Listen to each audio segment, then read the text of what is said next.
आज हम आए हुए हैं भोपाल शहर के अवधपुरी क्षेत्र में राजौरा फार्म्स कॉलोनी में। जिस घर में हम मौजूद हैं वहाँ पर नारियल को रिसाइकिल करके उनसे कप बनाए जा रहे हैं। ये काम कर रहे हैं ज्ञानेश्वर शुक्ला, हम उन्हीं के घर पर हैं और ये पूरे सारे आप कप देख रहे होंगे, वो भी अपने काम में लगे हुए हैं। आइए हम उनसे बात करते हैं कि किस तरह से वो ये कप बना रहे हैं और पहले भी क्या इस तरह का देखा। सर, स्वागत है आपका ईटीवी में। जी नमस्कार। ये हम देख रहे हैं पहली बार नारियल के कप। जी, कप हमने चीनी के सुने और भी कई कई चीज़ों के सुने, मिट्टी के। नारियल के कप मैं पहली बार देख रहा हूँ। हो सकता है और भी जगह लोग बनाते हों। आपने कब से शुरू किया? पिछले 1 साल से ये कर रहा हूँ मैं। जी। हाँ, 1 साल हो गया मुझे ये काम करते हुए। और ये शुरू हुआ, मैं हमारे पास में एक मंदिर है और वहाँ पे मंदिर की सेवा में मैं लगा रहता हूँ। साफ़ सफाई वगैरह और जो छोटे मोटे काम हैं वहाँ के वो करता रहता हूँ। तो ऐसे ही एक बार वहाँ पे नारियल के 2-3 बोरे भरे हुए रखे थे पुराने। कुछ ख़राब भी हो गए नारियल उसमें, पूरे जूट के साथ में। तो हम लोग सफाई कर रहे थे तो वहाँ पूछा मैंने, भाई इन नारियल को अपन क्या करते हैं आखिरी में? तो पंडित जी ने बोला कुछ लोग ले जाते हैं और कुछ हम इनको नर्मदा जी में पहुँच के विसर्जन कर देते हैं। तो मैंने कहा ठीक है। हमारे साथ में पवन वैष्णव जी थे, हमारे बहुत से मित्र हैं, साथ में ही हम लोग काम करते हैं वहाँ पर। तो उन्होंने कहा यार सब कुछ सोचो इसके बारे में। मैंने ठीक है, इसको मेरे घर पहुँचाओ, मैं इसके बारे में कुछ सोचता हूँ। घर में लेके आया तो इस दिमाग से लेके आया था कि इसका नारियल निकाल के गिरी और इसका जटा निकाल के मंदिर में दे देंगे तो प्रसाद में बढ़ जाएगा और जटा जो है इसका हवन के काम आ जाएगा। तो फिर जब हमने इसको वो करना शुरू किया, काट के निकाला जटा, वो सब पहुँचा दिया। उसके बाद गिरी बहुत सारी ख़राब निकली अंदर से, बहुत कुछ पूरा सड़ गया था अंदर, पूरा तेल तेल हो गया था उसके अंदर। तो फिर गिरी तो नहीं थी लेकिन जटा जरूर पहुँचाया था। उसके बाद फिर हमने इसको जब मैंने काट रहा था तो मेरे को दिमाग में आया कि क्यों ना हम इसका कुछ ऐसा यूज़फुल करें ताकि हम मंदिर को भी कुछ सपोर्ट कर सकें, तो उस संस्था को भी कुछ सहयोग हो जाएगा। तो वहाँ से शुरू हुआ ये कप की कहानी। जी। कप ही क्यों, और भी चीज़ें आप बना सकते थे, क्योंकि बहुत सारे लोग उसमें प्लांट्स भी लगाते हैं और भी चीज़ें लगाते हैं। कप ही क्यों आपने चुना? कप इसलिए ताकि आदमी के रोज़मर्रा की ज़िंदगी में हम इसको इस्तेमाल कर पाएंगे। और ये कप जो है ना, हम इसमें अगर हम चाय पीते हैं तो अभी रिसेंटली मैंने गूगल से सर्च मारा था और उसमें मालूम पड़ा मेरे को कि ये मतलब सर्च भी इसलिए मारा कि पहले तो मुझे भी मालूम नहीं था। हकीकत तो ये है कि इसमें क्या क्या प्रोटीन और क्या क्या विटामिन इसके अंदर मिनरल्स रहते हैं, है ना। तो एक मैंने फेसबुक पे एक पोस्ट डाला था, उसमें मालूम पड़ा कि भैया हम ये कप क्यों लें। तो फिर मैंने इस पर सर्च मारा तो मुझे मालूम पड़ा कि इसमें जिंक, मैग्नीशियम, पोटेशियम, और अगर आप इस कप को रेगुलर यूज़ में लेते हैं तो आपके बॉडी में विटामिन ए, विटामिन सी और आपके बाउल मूवमेंट में बहुत इफेक्टिव रहता है। ये बाउल मूवमेंट के लिए बहुत अच्छा और बहुत इफेक्टिव है। तो आप इसको लॉन्ग टर्म में आप ले सकते हैं, है ना। अच्छा, ये तो बात अभी रिसेंट की होगी। कप मैंने इसलिए बनाया कि रेगुलर यूज़ में रहेगा, हम मंदिर को भी रेगुलर सपोर्ट कर पाएंगे और रेगुलरली हम इसको हमारी संस्था को भी सपोर्ट बना रहेगा। आपने 1 साल पहले शुरू किया तो ये कहीं सीखा था कप बनाना या गूगल की मदद से ये सब चीज़ सीखी? नहीं, ना तो मैंने कहीं सीखा ना मैंने गूगल की मदद ली इसमें। सिर्फ दिमाग में आया कि हम नारियल हमने पहले फोड़ा था। फोड़ के जब फोड़ा तो कई बार क्या, ये नारियल में एक प्रॉब्लम ये होती है कि जैसे अभी ये नारियल रखा हुआ है, आप इसको ज़्यादा दिन रखे रहो ना तो इसमें क्रैक आ जाता है। ये देखिए, ये क्रैक आ गया ना यहाँ पे। जी जी, है ना। मतलब नारियल ये वेस्ट हो गया, है ना। अब जब 1-2 नारियल मैंने ऐसे पाए तो मुझे लगा कि इन नारियल का मैं कुछ प्रॉपर यूटिलाइज कर सकता हूँ, मतलब ये स्मूथ कट हो सकता है इजीली।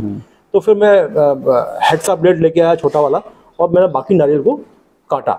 अब काटा तो एक बाउल तो बन गया, बाउल बन गया। अब मुझे क्या करना, तो फिर मैंने जो ऊपर का पोर्शन था उसको नीचे चिपकाना शुरू किया, उससे ये कप तैयार हो गया। जी। सेल किस तरह से करते हैं, कैसे? क्योंकि आपने कहा कि एक संस्था की मदद के लिए आप ये सब कर रहे हैं। जी। और रात में ही क्यों कर रहे हैं? क्योंकि दिन में आप पता चला दिन में नहीं करते। हाँ, दिन में मैं इसलिए नहीं करता हूँ क्योंकि मैं क्या है, परिवार के जीवन यापन के लिए भी कुछ काम करता हूँ। मैं कॉन्ट्रैक्टर हूँ और अभी एक गवर्नमेंट कॉन्ट्रैक्टर के साथ काम कर रहा हूँ जी। तो दिन में मेरा दिन वहाँ निकलता है। वहाँ से लौट के जब आता हूँ तो शाम के समय जैसे ऑर्डर रहते हैं मेरे पास, और ऑर्डर भी मेरे मित्रों के थ्रू ही होते हैं क्योंकि जब स्टार्ट किया तो और किसी को बोल सकता नहीं था, तो मेरे मित्रों को ही बोला, उन्होंने सहयोग भी किया। तो जब वो समय मिलता है मेरे को, मैं नॉर्मली 7, साढ़े 7 बजे घर आ जाता हूँ। अगर काम से फ्री हो गया तो लौट के आके फिर मैं ये काम करता हूँ। जी। सेल कैसे हो पाती है? फेसबुक पे, व्हाट्सएप पे, ऑनलाइन आपने इसको कहीं पर कनेक्ट किया है? अमेजोन आजकल बहुत सारे प्रोडक्ट लिंक कर रहा है, तो आपने क्या क्या किया? अभी तक तो मित्रों की सहायता से चल रहा था काम। लेकिन मित्रों की क्या है, लिमिटेशन होती है। मेरे पास ये इतने ज़्यादा मित्र नहीं है कि वो हमेशा खरीदते रहें, और एक बार एक ले लेगा तो फिर 6-8 महीने साल भर नहीं लेगा, है ना। तो मित्रों के बाद फिर मैंने अभी इसको फेसबुक में डाला जी। फेसबुक से भी अच्छा सराहना मिली, अच्छा रिस्पांस भी मिला। और अभी रिसेंटली मैंने इसको अमेजोन पे भी लिस्ट किया है, क्योंकि अभी प्रोडक्ट नहीं डाल पाया हूँ उसमें, फोटो वगैरह, तो अभी चालू नहीं हुआ मेरा अमेजोन, लेकिन अमेजोन पे मैंने लिस्ट किया है इसको वैदिक वर्ल्ड के नाम से ही। देखिए, ये जो कला है ये आपने सीखी, आपके अंदर से थी, आपका आइडिएशन था। आप वर्कशॉप करके इनको और बच्चों को सिखाना चाहेंगे, क्योंकि ये बहुत बड़ी समस्या भी है। नारियल को आमतौर पे कचरे के ढेर में फेंक दिया जाता है, नदियों में फेंकते हैं, नदियों को भी नुकसान ही होता है। तो नारियल का ज़्यादा रिसाइकिल हो सके, इसके लिए आप कोई वर्कशॉप लगाकर ज़्यादा बच्चों को सिखाना चाहेंगे, ताकि लोग इसका बेहतर ढंग से उपयोग कर सकें? आपने बहुत सही सवाल किया और बहुत सही समय पे किया। आप यकीन नहीं मानेंगे, आज ही मेरे पास एक संगनी के एनजीओ है अपने यहाँ पे, प्रार्थना मिश्रा। हाँ, तो वहाँ से एक फ़ोन आया था मेरे पास कि हम एक वर्कशॉप चाहते हैं आपके साथ में। और मैंने उनसे कहा हम करेंगे वर्कशॉप, क्योंकि हमें तो देखिए, मेरा तो ऐसा कुछ नहीं है कि मैं सूझ कमाने वाला हूँ, है ना। ये तो क्या है, सबके लिए है। जितने ज़्यादा बनेंगे उतना अच्छा होगा, है ना। लोग इसका इस्तेमाल करेंगे, लोगों का बाउल मूवमेंट ठीक रहे, लोग स्वस्थ रहें।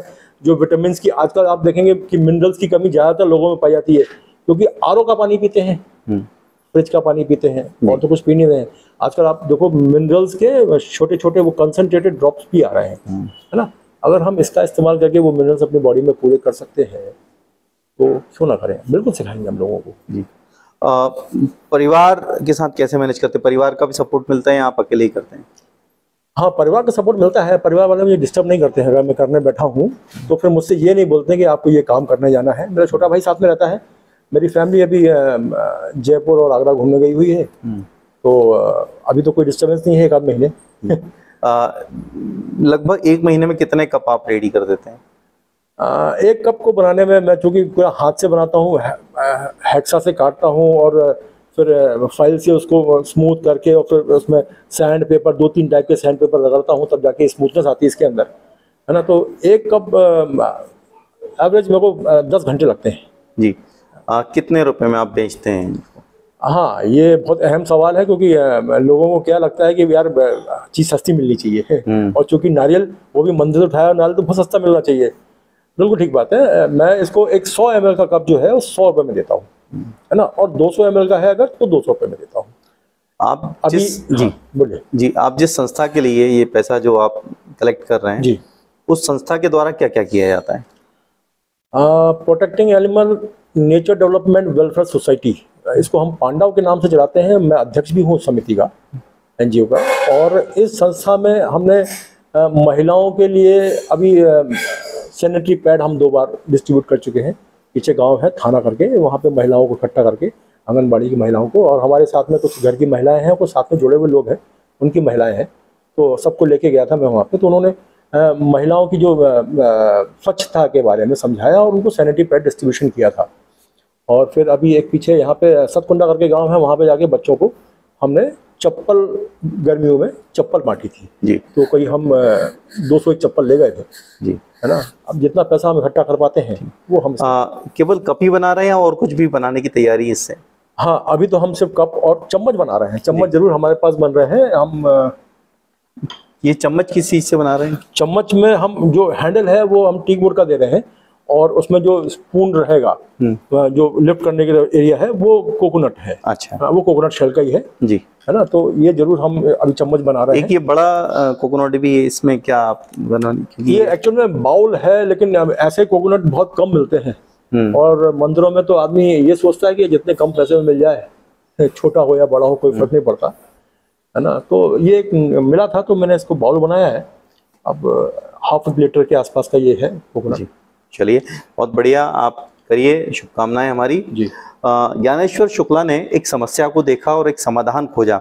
समाधान के साथ साथ अब उन्होंने उसको एक स्टार्टअप के तौर पे बदल लिया, जिसकी कमाई से वो संस्था में कुछ लोगों की मदद कर पा रहे हैं, और साथ ही अब वो इस कला को आगे ले जाना चाहते हैं। इस कला के माध्यम से वे मंदिरों में एकत्रित होने वाले नारियल को रिसाइकिल भी करना चाहते हैं, साथ ही युवाओं को इस कला से जोड़कर उनको रोजगार भी देना चाहते हैं। कैमरामैन फैजान के साथ भीम सिंह मीणा, ईटीवी भारत, भोपाल।